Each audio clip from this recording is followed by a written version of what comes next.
Zamanın izindeye hoş geldiniz. Bu videolar yapay zekadan destek alınarak hazırlanmıştır.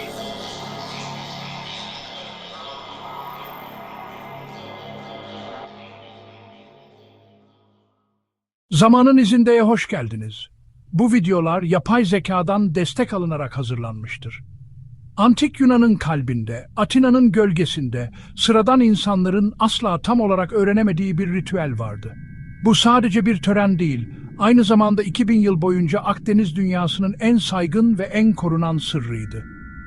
Bu ritüel öyle kutsaldı ki, içeriğini en ufak bir imayla bile dışarıya sızdırmanın cezası istisnasız ölümdü. Atina kanunları bu sırrı korumak için en ağır yaptırımı uyguluyordu. Eleusis gizemleri. Bu iki kelime nesiller boyunca fısıltıyla konuşuldu.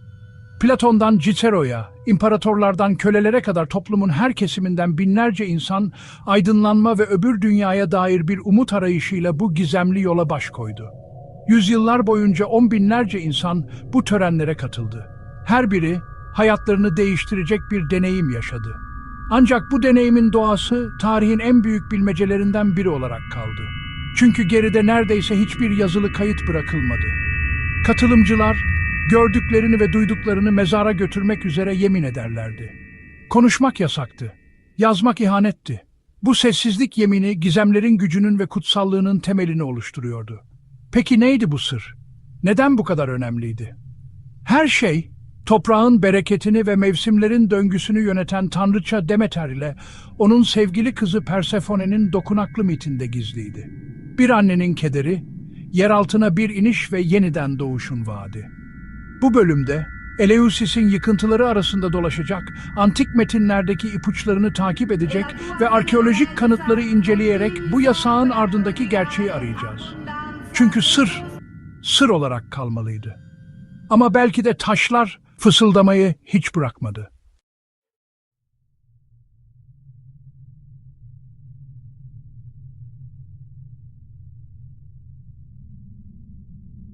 Eleusis gizemlerinin kalbinde derin bir keder ve nihai bir yeniden doğuş hikayesi yatar.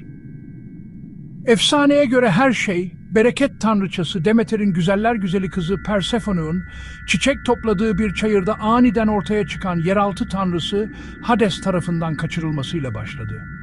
Hades, karanlık krallığına bir kraliçe istemişti ve Persephone'u toprağın derinliklerine, ölülerin diyarına sürükledi.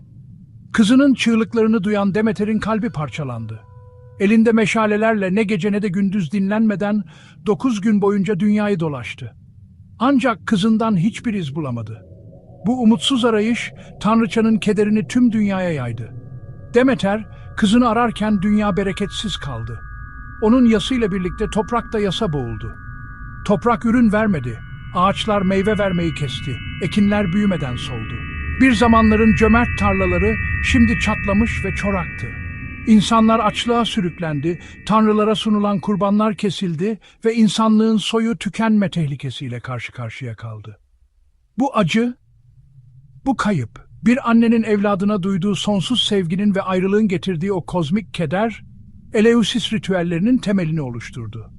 Bu ritüeller Demeter'in yaşadığı acıyı, arayışını ve nihayetinde kızına kavuşmasını sembolize eden kutsal bir drama haline geldi. Katılımcılar bu döngüsel yolculuk aracılığıyla ölüm ve yaşamın sırlarına ermeyi umuyordu. Ama bu sadece bir mit miydi? Yoksa mevsimlerin döngüsünü, ekilen tohumun ölerek yeniden filizlenmesini anlatan çok daha eski bir gerçeğin sembolü mü? Belki de insan ruhunun karanlıktan aydınlığa yolculuğunun bir alegorisiydi.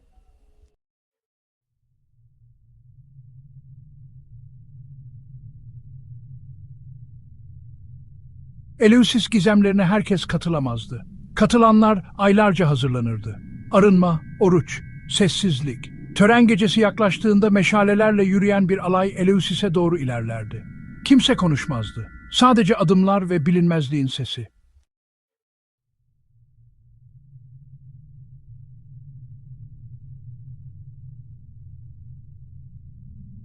Binlerce yıllık gizemin kalbi Telesterion adı verilen bu devasa ve kapalı salonda atıyordu. Burası sıradan ölümlülerin dünyası ile tanrıların alemini ayıran son eşikti. Yapının mimarisi bile İçeride yaşanacak deneyimin büyüklüğünü ve ciddiyetini yansıtacak şekilde tasarlanmıştı. Kalın duvarlar, yüksek tavan ve içerideki loş ışık dış dünyayı tamamen unutturmak için vardı. O devasa taş kapılar kapandığında dış dünyanın tüm sesleriyle birlikte yok olurdu.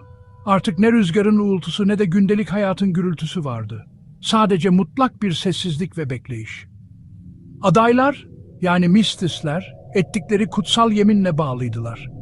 İçeride görecekleri, duyacakları ve yaşayacakları her şey sonsuza dek bir sır olarak kalacaktı. Peki içeride tam olarak ne yaşanıyordu? Bu tarihin en büyük sırlarından biri olmaya devam ediyor. Yazılı hiçbir kaynak, ayinin bu en kutsal anını doğrudan anlatmaz. Sadece ipuçları, semboller ve fısıltılar günümüze ulaşmıştır.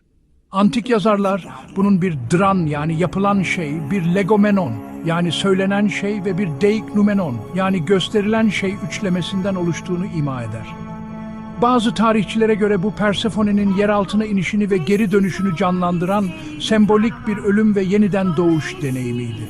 Bazılarına göre ise bu özel bir içecek ve yoğun psikolojik telkinle insan bilincini değiştiren tanrısal bir aydınlanma ayiniydi.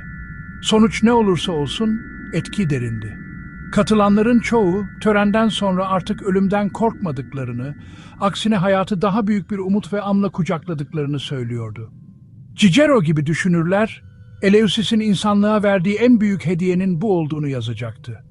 Ama neden? İnsanları ölümsüzlük fikrine bu kadar yaklaştıran o kutsal gecede ne gösterilmişti?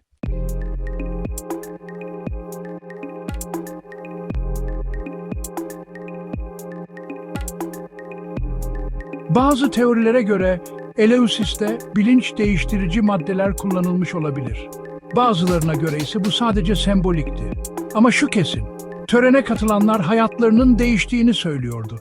Bir sır görmüşlerdi. Eleusis, insanlığın unutturulmuş sırlarından biri olabilir mi?